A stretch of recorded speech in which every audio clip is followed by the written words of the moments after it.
Ask live news अब दिखेगा नए रंग रूप और नए अंदाज के साथ।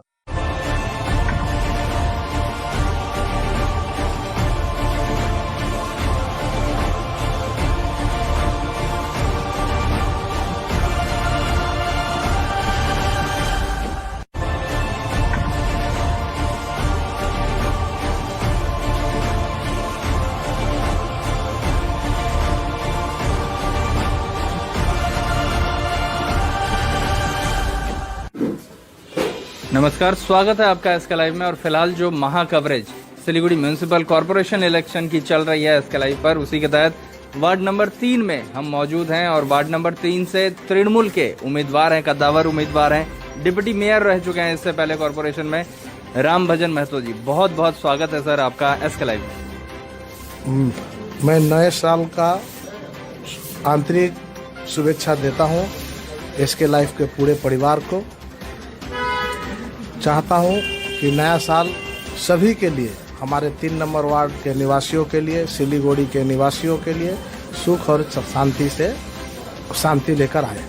बहुत बहुत शुक्रिया राम भजन जी आपका। राम भजन जी, सीधे बिना किसी देरी के, इस बार जो इलेक्शन है, क्या रणनीति रहेगी राम भजन महतो की? किस तरह से वो देख रहे हैं इस इलेक्शन को? रणनीति तो हम लोगों का सिर्फ इलेक्शन का समय में ही नहीं रहता है। हम लोग 12 महीना 365 दिन लोगों के बीच में काम करते हैं। तो हम लोगों का तो रणनीति बनाने की नए करके कोई आवश्यकता नहीं होती है, क्योंकि जो लोग ही हम लोगों का रणनीति है वही भी निर्णय करते हैं कि वोट किसे देना है, किसे नहीं देना है। तो इस बार क्या लगता है, किस तरफ झुकाव है, लोग क्या चाहते हैं इस बार? हमारे पश्चिम बंगाल में माँ माटी मानुष की सरकार है, ममता बनर्जी जिनके मुख्यमंत्री है, और लोग चाहते हैं कि जिस तरह से बंगाल का विकास हो रहा है, अगर सिलीगुड़ी म्यूनिसिपल कॉरपोरेशन में टीएमसी का अगर बोर्ड बनेगा तो विकास सिलीगुड़ी के साथ साथ हमारा 3 नंबर वार्ड का भी बहुत सारा ज़्यादा से ज़्यादा विकास होगा। लेकिन राम भजन जी, भाजपा वाले तो बता रहे हैं कि वो इस बार कुछ ऐसे मुद्दों को लेकर आएंगे कि लोग उनके समर्थन में ज्यादा हैं। सबसे बड़ी बात है कि वो उनका जो मुद्दा है, वो कितने दिन वो घर से निकलते हैं, जिनका इतिहास का पता नहीं है वो मुद्दा क्या उठाएंगे। उनके तो प्रधानमंत्री भी मुद्दा उठाते हैं, उनके यहाँ से जो एमपी है वो भी बहुत सारे मुद्दा उठाए थे, या उनके एमएलए हैं, लेकिन लोग तो जानते हैं कि ना उनका एमपी का पता है ना उनका एमएलए का पता है। मुद्दा तो अपनी जगह के यहाँ की जनता ही जानती है। किसी को बोलने से तो मुद्दा नहीं बनता है, यहाँ के जनगण निर्णय करती है कि मुद्दा उनके लिए क्या मुद्दा है। जनगण निर्णय करती है, बड़ी बात कही राम भजन जी आपने। तो सवाल ये उठता है कि आपको क्या लगता है कि आपके बीते कामों से यहाँ की जो आम जनता है वो संतुष्ट है? क्योंकि लंबे समय से आप इस इलाके में पार्षद बतौर रहे हैं।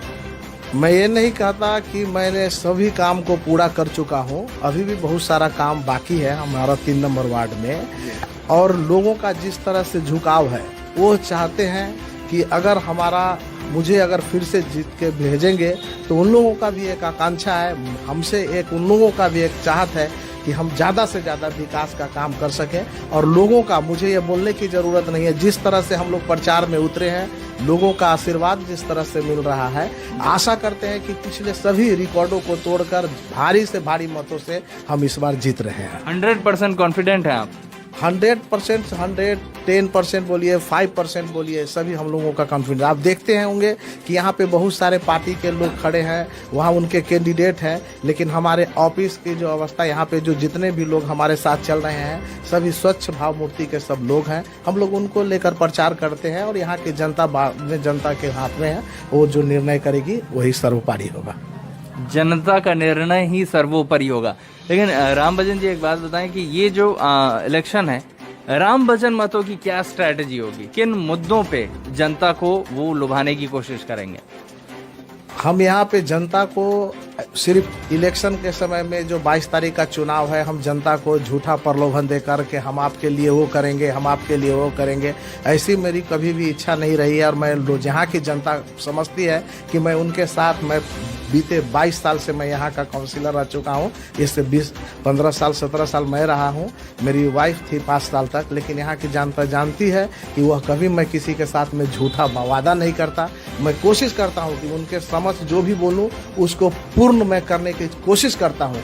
जिसके ही आधार पर आज 1999 से आज तक यहाँ के जनता ने भरपूर दोनों हाथों से मुझे आशीर्वाद देकर यहाँ से विजयी बनाई है। तो राम भजन जी, एक और सवाल जो इस वक्त शायद हमारे दर्शक जानना चाहेंगे कि इससे पहले तो आप डिप्टी मेयर रह चुके हैं, तो इस बार क्या लगता है कि आप वापस से उसी पद पर रहेंगे, ये उम्मीद रखें दर्शक, या फिर ये सबसे बड़ी बात है कि पार्टी निर्णय करेगी जीत के जाने के बाद में कि मुझे किस जगह किस पोस्ट के लिए उपयुक्त समझती है। अगर उनको लगेगा पार्टी को जिना हमारा इस काम के लिए इस पोस्ट के लिए उपयुक्त है, तो आशा करते हैं पार्टी जो निर्णय करेगी मुझे मान्य होगा। पार्टी जो निर्णय करेगी वो मान्य होगा राम भजन जी को, राम भजन जी का ऐसा कहना है। अंतिम सवाल, आपका ज्यादा समय नहीं लेंगे क्योंकि प्रचार में भी व्यस्त हैं फिलहाल आप राम भजन जी। अंतिम सवाल आपसे ये करना चाहते हैं कि इस वार्ड में 3 नंबर वार्ड में क्या लगता है आपको कि कांटे की टक्कर आपकी किसके साथ होने वाली है? मुझे कांटे की टक्कर की कोई संभावना भी दूर दूर तक नहीं नजर आ रहा है, क्योंकि यहाँ के जनगण अपने मन में निर्णय कर चुकी है कि वोट किसको देना है। हम तो घूमते हैं प्रचार में, लेकिन लोगों का जो मनोभाव जो देख के पता चलता है, इसीलिए हम किसी को, न कोई भी पार्टी वाले आसपास में मेरा न कोई विपक्ष है, न मैं उनको समझता हूँ कि वो मेरे प्रतिपक्ष है। कोई भी यहाँ पे मेरे सामने दूर दूर तक नजर नहीं आ रहे हैं। दूर दूर तक कोई भी नजर नहीं आ रहा। राम भजन महतो जी ने कहा कि जो मैदान है, राजनीतिक मैदान, वो बिल्कुल साफ सा लग रहा है। राम भजन महतो जी को बहुत बहुत शुक्रिया। राम भजन महतो जी, आपने हमको अपना ये कीमती समय दिया। अंत में हमारे दर्शकों को क्या कहना चाहेंगे, क्योंकि फिलहाल अभी खबर ऐसी आ रही है कि कल से बहुत हद तक लॉकडाउन जो है वो लगाने वाली है राज्य सरकार, तो किन तमाम दिक्कतों का सामना आप लोगों को भी प्रचार में करना पड़ेगा, ये बताएं एक बार। मैं हमारे साथ जो भी प्रचार में जो भी लोग हमारे साथ चलेंगे, मैं उनको मास्क पहनने का हिदायत देता हूं। मैं नहीं भी तो हमारा इस ऑफिस में मास्क रखा हुआ है। जो लोग अगर घर से भूल कर आते हैं, मैं उनको मास्क देता हूं। सबसे बड़ी बात, चुनाव अपने जगह पे है और ये जो महामारी कोविड है ये अपनी जगह पे है। हम लोग जितना सतर्क रहेंगे उतने ही हम लोग कोविड से बचे रहेंगे। मैं समस्त लोगों को, हम लोग भी चुनाव में सोशल डिस्टेंसिंग को मेंटेन करते हुए, मास्क का व्यवहार करते हुए, सैनिटाइज का व्यवहार करते हुए हम लोग इस तरह से ही प्रचार करेंगे ताकि हमारे कारण किसी दूसरे व्यक्ति को असुविधा ना हो। इस पर हम लोग सबसे ज़्यादा ध्यान दें। आम लोगों के लिए क्या संदेश देना चाहेंगे? मैं आम लोगों को यही संदेश देना चाहता हूं कि 22 तारीख का जो चुनाव है, उस चुनाव में आपके समक्ष जो भी प्रार्थी जो आपके लायक आप समझते हैं कि जिनको हम दिन हो रात हो सुख हो दुख में पाते हैं, ऐसे प्रार्थी को ही आप लोग अपना बहुमूल्य वोट दीजिए। और जो कोविड का जो सरकारी जो गाइडलाइन है उसको मानकर ही आप लोग चलें, ताकि हम सुरक्षित रहेंगे, हमारा परिवार सुरक्षित रहेगा, हमारा गांव सुरक्षित रहेगा, हमारा जनगण सुरक्षित रहेगा। चलिए, बहुत बहुत धन्यवाद राम भजन महतो जी, अपना कीमती वक्त दिया आपने। और इसी तरह से तमाम जो उम्मीदवार हैं उनसे आपकी बातचीत करवाते रहेंगे, उनके विचार आप तक पहुंचाते रहेंगे। तब तक के लिए देखते रहिए एसके लाइव। धन्यवाद। सपनों से भी सुंदर घर हो अपना, PRM बेगराज पूरा करेगा सपना। जी हाँ, सिलीगुड़ी का सबसे बड़ा आवासीय, जहाँ मौसम खुशनुमा, पहुंच आसान, सुविधा सभी, फुटबॉल ग्राउंड, साथ ही हर खेल और मनोरंजन और बड़ा घर।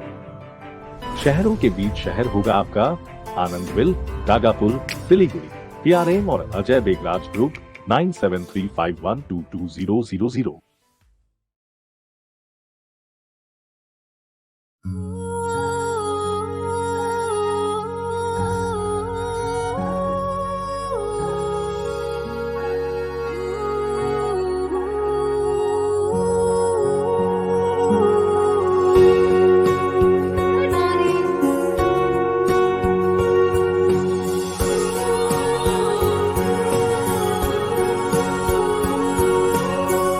DPMI सम्मान के साथ सुनिश्चित रोजगार।